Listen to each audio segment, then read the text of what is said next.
सलाम दोस्तों, welcome back to देसी वेरिएंट। पिछली वीडियो में हमने बात की थी मार्वल के सबसे बड़े सीक्रेट यानी फ्यूरीज बिग वीक की। हमने देखा कि कैसे अमेरिका में टोनी स्टार्क नए एलिमेंट पर काम कर रहा था और ठीक उसी हफ्ते के एंड में एजेंट कॉल्सन को न्यू मैक्सिको के रेगिस्तान में एक अजीब व गरीब हथौड़ा मिला था। तो बॉस, आज हम उसी हफ्ते के तीसरे बड़े धमाके की बात करेंगे, यानी एमसीयू की फोर्थ मूवी थॉर। इस मूवी में हम पहली बार अर्थ से निकलकर आसमान और एक अलग ही जन्नत जैसी दुनिया एसगार्ड में जाएंगे। एक ऐसा घमंडी राजकुमार जिसे उसके बाप ने उसकी ताकत छीनकर ज़मीन पर एक आम इंसान बनाकर फेंक दिया, और एक ऐसा भाई जो पीठ पीछे छुरा घोंपने का उस्ताद है, यानी हमारा प्यारा लोकी। वीडियो बहुत इंटरेस्टिंग होने वाली है, हर डिटेल को खोल कर बात करेंगे, तो एंड तक लाजमी देखना। तो कहानी की शुरुआत होती है हज़ारों साल पहले, जब फ्रॉस्ट जायंट्स ने दुनिया पर अटैक किया था। तब एसगार्ड के राजा ओडिन ने अपनी फौज के साथ आकर उनको हराया और उनकी पावर का जरिया कास्केट ऑफ एंशिएंट विंटर्स उनसे छीन लिया और दुनिया को बचा लिया। इस जंग में ओडिन की एक आंख भी चली गई। अब आते हैं प्रेजेंट डे में। एसगार्ड में जश्न का माहौल है क्योंकि ओडिन अपने बड़े बेटे थॉर को राजा बनाने वाला है। थॉर बहुत ही ताकतवर है, उसके पास बिजली की पावर्स हैं और उसका खास हथौड़ा म्योल्निर भी है। लेकिन दोस्तों, थॉर जितना ताकतवर है उतना ही घमंडी, जल्दबाज और गुस्से वाला भी है। ठीक राजा बनते वक्त फ्रॉस्ट जायंट्स छुपके से एसगार्ड में घुसकर अपनी पावर्स वापस चुराने की कोशिश करते हैं। ओडिन का रोबोट द डिस्ट्रॉयर उन्हें वहीं ढेर कर देता है। ओडिन बात खत्म करना चाहता है, लेकिन थॉर गुस्से में आग बगोला हो जाता है और अपने छोटे भाई लोकी के उकसाने पर ओडिन का हुक्म तोड़कर सीधा फ्रॉस्ट जायंट्स के प्लेनेट योटुनहाइम पे अटैक कर देता है और एक नई जंग छेड़ देता है। ओडिन सही वक्त पर पहुंचकर थॉर और उसके दोस्तों की जान तो बचा लेता है, लेकिन वो थॉर के इस बचपने से बहुत मायूस होता है। ओडिन गुस्से में आकर थॉर की सारी पावर्स छीन लेता है और उसे एसगार्ड से निकालकर अर्थ पर फेंक देता है। ओडिन उसके हथौड़े म्योल्निर पर भी एक स्पेल करता है। जो कोई भी इस हथौड़े के काबिल होगा वही थॉर की पावर्स का मालिक बनेगा, और हथौड़ा भी जमीन पर फेंक देता है। न्यू मैक्सिको के रेगिस्तान में एक साइंटिस्ट जेन फोस्टर, उसकी असिस्टेंट डार्सी और डॉक्टर एरिक सेल्विक स्पेस के अजीब सिग्नल्स पर रिसर्च कर रहे होते हैं। उनकी गाड़ी सीधा जाकर गिरते हुए थॉर से टकराती है। बिना पावर्स के थॉर अब बिल्कुल एक आम इंसान है जो डॉक्टर्स को देखकर डर जाता है। हॉस्पिटल में लड़ रहा होता है, उसे समझ नहीं आ रहा होता कि उसके साथ हो क्या रहा है। जेन उसे अपने साथ ले आती है क्योंकि उसे लगता है कि थॉर का आसमान से गिरना उसकी स्पेस रिसर्च से जुड़ा है। उधर रेगिस्तान में शील्ड की एजेंट कोल्सन को थॉर का हथौड़ा मिल जाता है। वो उसके गिर्द एक पूरा प्लास्टिक लैब सेटअप बना देते हैं क्योंकि कोई भी उस हथौड़े को ज़मीन से हिला तक नहीं पा रहा होता।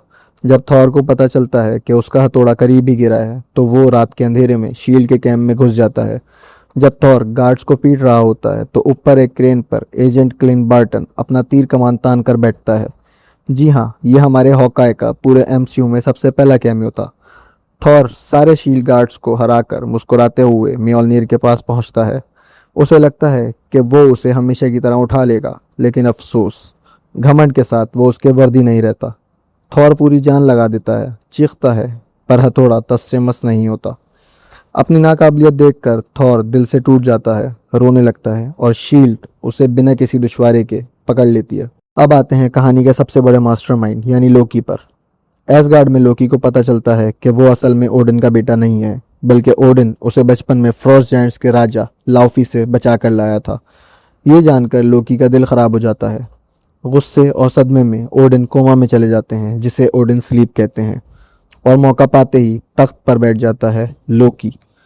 लोकी अर्थ पर थॉर से मिलने आता है और उसे एक बड़ा झूठ बोलता है कि ओडिन मर गए हैं और तुम अब एसगार्ड कभी वापस नहीं आ सकते। थॉर बिल्कुल मायूस हो जाता है और जेन फॉस्टर के साथ वक्त गुजारता है। इस दौरान थॉर के अंदर एक आम इंसान की तरह इंसानियत, कुर्बानी और प्यार का जज्बा पैदा होता है। लोकी से एसगार्ड को बचाने के लिए थॉर के 4 जंगी दोस्त वॉरियर्स 3 और इलेडी स्विफ्ट बायफ्रॉस्ट ब्रिज के जरिए दुनिया में आते हैं थॉर को लेने। लोकी को जब ये बात पता चलती है, तो वो अर्थ पर अपनी सबसे खतरनाक मौत की मशीन डिस्ट्रॉयर भेजता है। डिस्ट्रॉयर आते ही पूरे शहर में तबाही मचा देता है।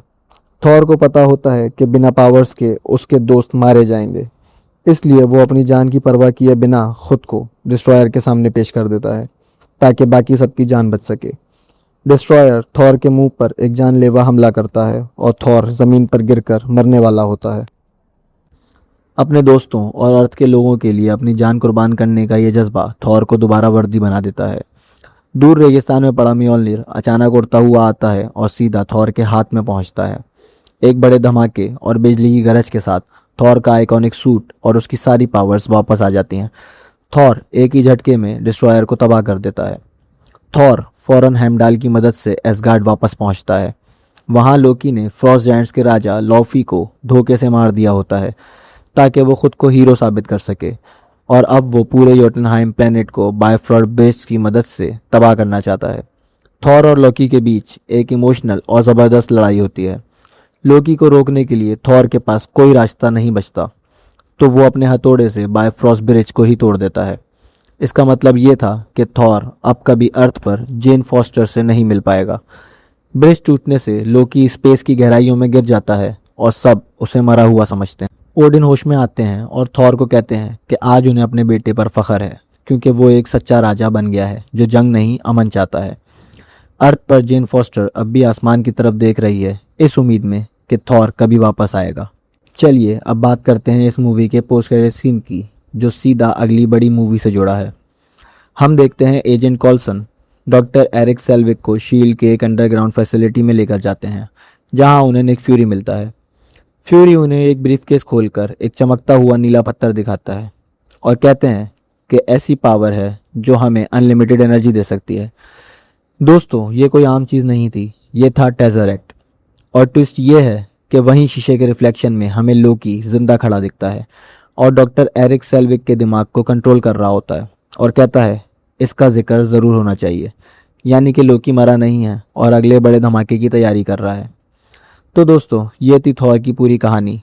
अगली वीडियो हमारी पूरी टाइमलाइन की सबसे इम्पॉर्टेंट मूवी पर होगी, जहां से अवेंजर्स की बुनियाद रखी गई, यानी captain America the first Avenger. Video पसंद आई हो तो देसी वेरिएंट को सब्सक्राइब लाजमी करना।